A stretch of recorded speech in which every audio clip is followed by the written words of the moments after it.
Salve Maria a todos. Vamos continuar hoje no quarto dia com essa introdução, esse primeiro contato, consagração a Nossa Senhora.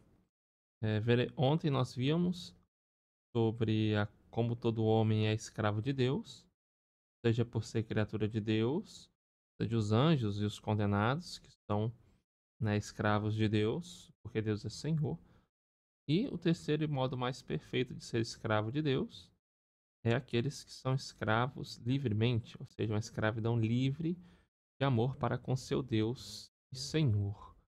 No livro de hoje, no tema de hoje, falaremos sobre a escravidão a Nossa Senhora, a escravidão a Maria.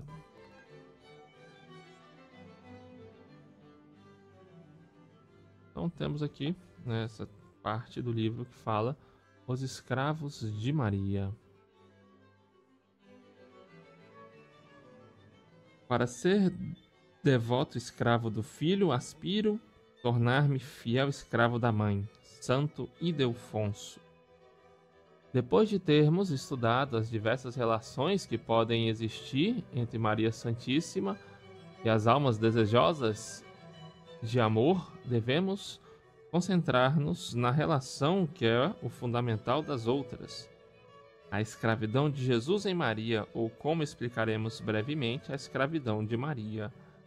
A santa escravidão de Maria encerra implicitamente as relações de apóstolo e de vítima e dispõe admiravelmente a alma a entrar, se a Virgem misericordiosa a tiver chamado, nas santas e sobrenaturais intimidades dos esponsais.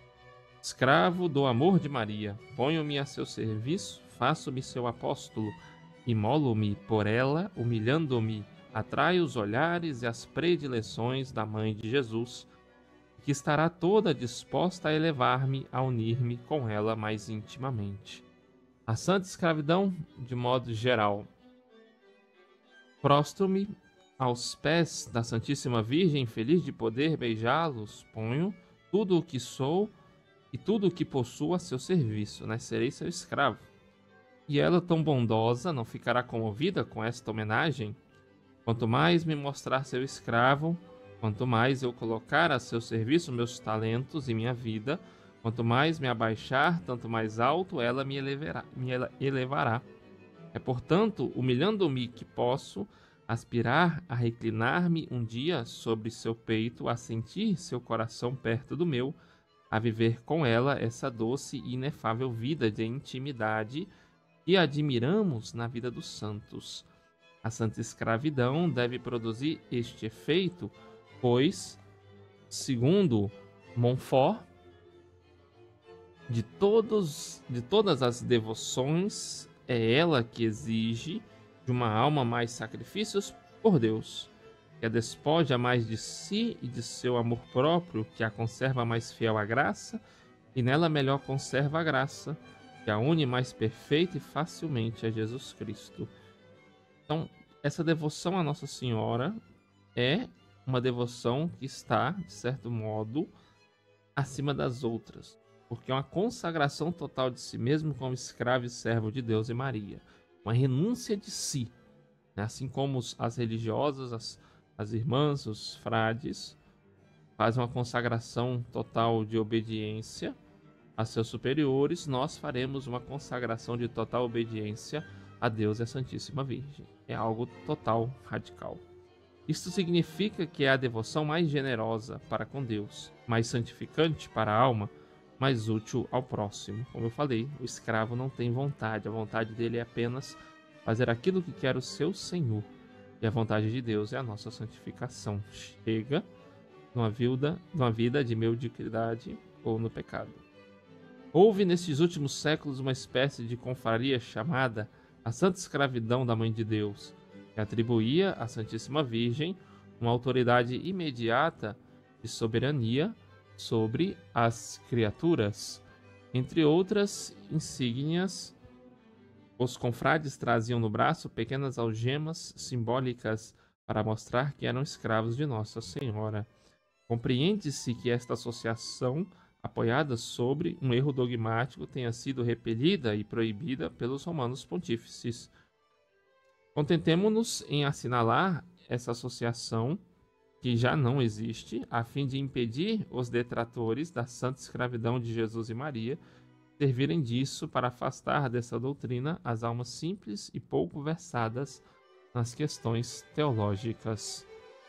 Não há nenhuma relação entre esse erro e a doutrina da santa escravidão pregada por São Luís Maria Griot de Montfort, doutrina que recebeu a sanção da Igreja e já foi para grande número de almas uma fonte de heroísmo e de santidade. O padre Júlio Maria, ele conviveu ali pouco antes do Concílio Vaticano II, e nós temos, pós-concílio, um Papa que foi consagrado a Nossa Senhora. Então não tem cabimento algum se alguém disser que essa consagração, essa escravidão seria algo contrário a Deus, contrário à lei da Igreja. Antes de estudarmos pormenorizadamente a doutrina da santa escravidão, a resposta a duas questões que poderão surgir nos ajudará a dissipar muitas dúvidas e a resolver principais dificuldades. Primeiro, número 1, a santa escravidão é boa em si, isto é, podemos nos tornar escravos de Maria? Segundo, será este meio o melhor, considerado o fim que temos a alcançar? Em primeiro lugar, digamos que temos o direito de nos declarar escravos de Maria. Sim, São Luís Maria Griot de Montfort afirma mesmo que pertencemos a Maria, independentemente de nossa vontade. É claro que, falando da Divina Mãe de Jesus, nós a consideramos no plano divino atual, supostas as coisas como são, não portanto isolada, mas com Jesus, tendo direitos com ele e por causa dele. Assinalemos ainda o seguinte princípio, admitido por todos, tendo Deus disposto com ordem todas as coisas, e tendo desde o início elevado a criatura dotada de razão à ordem sobrenatural, tudo o que é natural se relaciona com o sobrenatural e é dirigido para o sobrenatural. Eis porque São Paulo afirma que somos os senhores de todas as coisas, em 1 Coríntios 3:22. Senhores dependentes de Deus, sem dúvida, mas enfim, verdadeiramente senhores. Assim, quando se trata de chefe de senhor em relação a nós, cumpre ir diretamente ao sobrenatural. Número 2, Maria é Nossa Senhora, É aquela que nos manda. É interessante que Deus é o nosso Senhor e a Virgem Maria é conhecida, tem este nome de Nossa Senhora. São conhecidas as 3 razões pelas quais Santo Tomás mostra que Jesus é chefe de todos nós. Nada mais fácil do que aplicar estes argumentos a Maria Santíssima, guardadas todas as proporções, para ver até a evidência que ela é realmente Nossa Senhora e que, portanto, nós somos seus escravos. Se na economia sacramental sobrenatural examinarmos primeiro a ordem, vemos que Maria foi idealizada e predestinada com Jesus, antes de qualquer outra criatura. Não porque tenha de fato recebido a graça dos outros, pois os anjos e muitos homens já haviam sido santificados antes do nascimento da Virgem Santa, mas porque na intenção de Deus, Jesus e Maria dominam toda a ordem sobrenatural, que se sintetiza neles como em sua causa eficiente, sua causa exemplar e sua causa final. Segunda razão é a da perfeição da graça em Maria. Em Jesus a graça foi infinita, isto é, em toda a sua plenitude, não como homem, pois Jesus, enquanto homem, é finito, mas como graça. Sem ser infinita, Maria foi tudo o que pode ser numa simples criatura. Ela teve, como diz Santo Tomás, a plenitude de graça necessária para este estado sublime ao qual Deus a elevara, isto é, mãe do Filho de Deus. Então, a Virgem, como simples criatura, possui a maior dignidade de todas. Ela é a mãe do Filho de Deus. Assim como, para ajudar a graça habitual de Jesus, cumpre pô-la em face do fim a atingir, pois ela deve ser proporcionada a este fim, que é a graça de união, a união hipostática. Assim, relativamente a Maria, é preciso julgar tudo pela sua maternidade divina. Esta prerrogativa infinita, neste sentido, eleva a personalidade de Maria a um grau de tal forma eminente que o próprio Deus não poderia exaltar mais uma criatura humana. Acha-se ela tão cheia de Deus, princípio de toda a graça, e em tais relações de união, que é impossível não a encher de graça um semelhante contato. Efetivamente, quando Deus se une a uma criatura, ele harmoniza tudo de modo que essa criatura possa, por sua vez, unir-se a ele por uma operação própria. Onde, pois, quer Deus uma união extraordinária, deve-se também achar uma disposição sobrenatural mais excelente, que dê à união de Deus à sua criatura uma reciprocidade tão grande quanto possível. Eis porque em Jesus, cuja natureza humana subsiste no próprio ser divino, a graça é verdadeiramente infinita, né? A graça em Jesus é infinita. E em Maria, cuja personalidade atinge Deus até tornar-se sua mãe, a graça é de uma perfeição realmente à parte, tão perfeita quando pode ser uma simples criatura. A terceira razão, porque a Virgem Maria é Nossa Senhora, achamos-la na influência exercida por Maria sobre nós na ordem da graça, né? Então, Nossa Senhora tem uma característica especial de nos influenciar. A vida sobrenatural nos vem dela, não diretamente, mas de Cristo por ela. Ela espalha vida e movimento nos membros místicos do Salvador, não como a cabeça, mas como o pescoço, que os recebe para os transmitir. Plenitudo gratiae fui in Christo, sicut capite influente in Maria vero, sicut in colo transfundente, diz São Bernardino. Desta verdade, cumpre necessariamente concluir que Maria é Nossa Senhora, pois nós lhe devemos a vida em sua origem e em suas incessantes aplicações. Perdemos a vida por Eva. Ela foi restituída por Maria. Foi o fiat da encarnação, a verdadeira causa moral da união hipostática. A união hipostática é a união, né?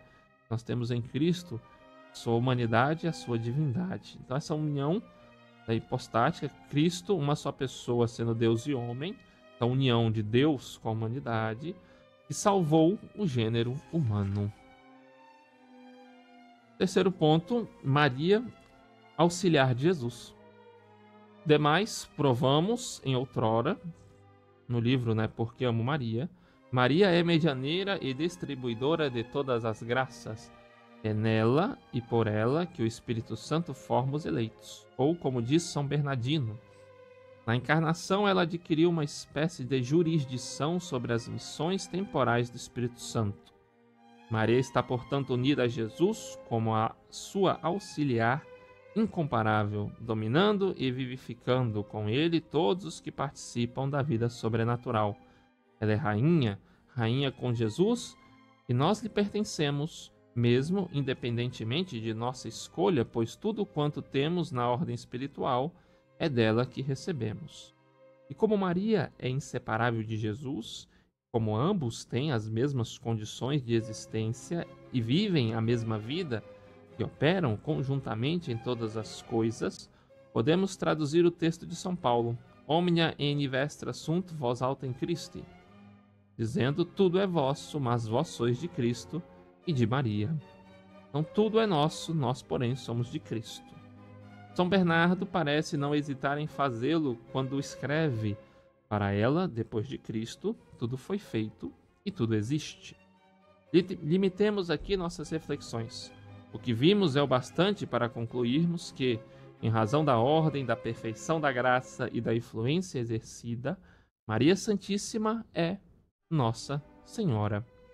E como a pessoa não tem direitos senão em vista de um dever correspondente, segue-se que somos escravos de Maria, como o somos de Jesus, pois o correlativo de senhora, como dissemos precedentemente, é escravo. Agora temos o exemplo de Jesus, né? Jesus se fez escravo, né? Filho, servidor da Santíssima Virgem. Entregando-nos à Rainha do Céu, proclamando-nos seus escravos, não fazemos mais que ratificar, aprovar um estado de coisas já existente. Em outros termos, não fazemos mais que renovar nossas promessas do batismo. Digamos, pois, bem alto, com a própria Virgem Santíssima: Ecce ancilla Domini, eis aqui a escrava do Senhor. Então, digamos com Nossa Senhora, acrescentemos-nos: eis também o escravo de Maria. Eis aqui o teu escravo, ó Senhora. A resposta à pergunta se seria a escravidão um meio de conseguir o melhor fim que almejamos, torna-se agora fácil de responder. Diríamos simplesmente: tendo tal a condição natural estabelecida pelo próprio Deus, é preciso que nela encontremos o meio de chegar ao nosso fim. Como chegaremos ao nosso fim? Nosso fim último é Deus, é a santidade. Então qual é o meio? Este meio, contido em nosso título de escravos, é a dependência completa e absoluta de nosso Senhor e de Nossa Senhora.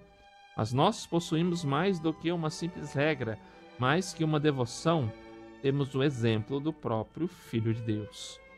Então, ser santo é ser um bom servo, um bom escravo de Deus, nosso Senhor e de Nossa Senhora.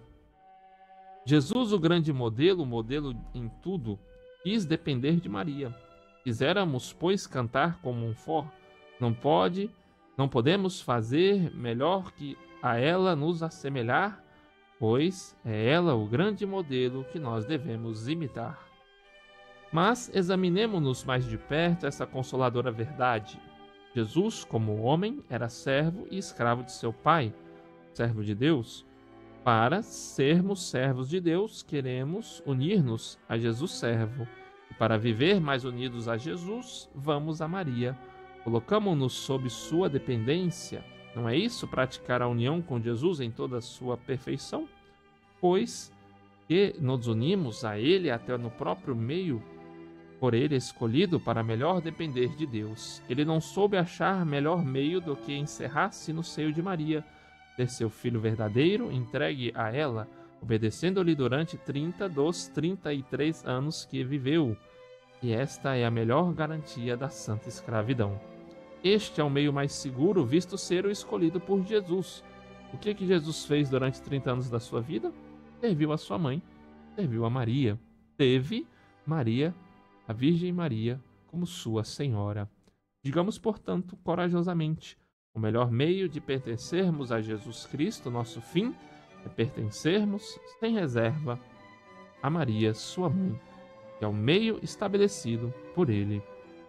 Adiante, completaremos este assunto mostrando que, se por um lado podemos unir-nos em tudo e sempre a Maria, como escravos, por outro lado, esta vida de união nos ajuda realmente a pertencermos melhor a Jesus como escravos de amor. Por enquanto, limitemo-nos à conclusão natural do que nos precede. Somos escravos de Maria, e esta escravidão é um meio adequado de atingir o nosso fim, que é Deus. Louvado seja nosso Senhor Jesus Cristo, para sempre seja louvado. Nossa Senhora nos ajude a chegarmos, a sermos bons escravos, a nos tornarmos grandes santos, seguindo o exemplo do próprio Cristo. Amém.